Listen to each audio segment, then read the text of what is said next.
For about as long as there have been political parties, sorry, George, there have been those two parties, sometimes an honorable mention or two, and the rest, if the rest even ever come into the general public's frame of thought.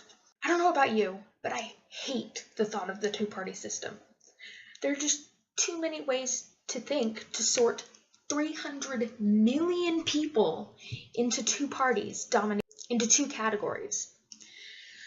George Washington himself was against political parties at all, let alone two parties dominating the way we think about political points and views.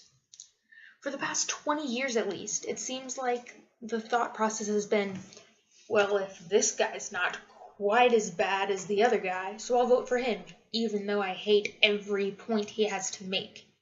Excuse me?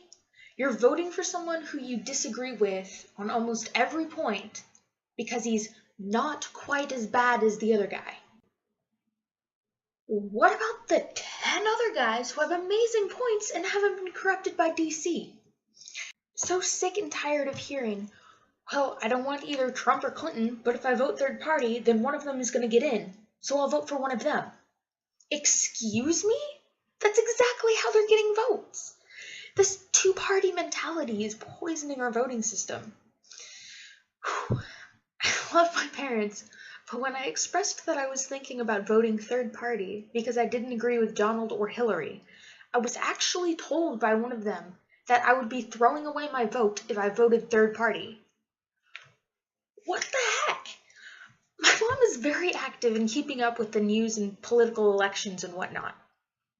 I was shocked and really upset that she would rather succumb to the two-party mentality than support someone who she actually agrees with. This is the problem in today's political society. I'm not huge on censorship or limiting free speech, but if there was one phrase that needed to be banned, it's, "You're throwing your vote away if you vote for X, Y, or Z." The only way you can throw away your vote is if you don't vote. Let me repeat that so it sinks in. The only way you can throw away your vote is if you don't vote.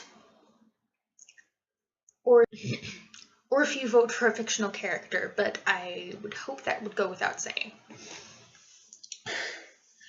Do not let anyone tell you that you are throwing away your vote if you vote third party or independent.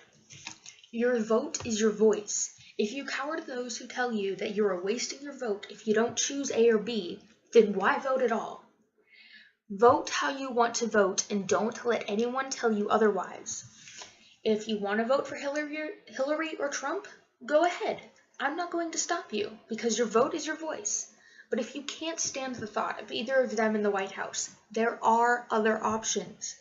Go explore the world of third-party and independent candidates. Go find someone you agree with. Make your voice heard. And for the sake of us all, vote.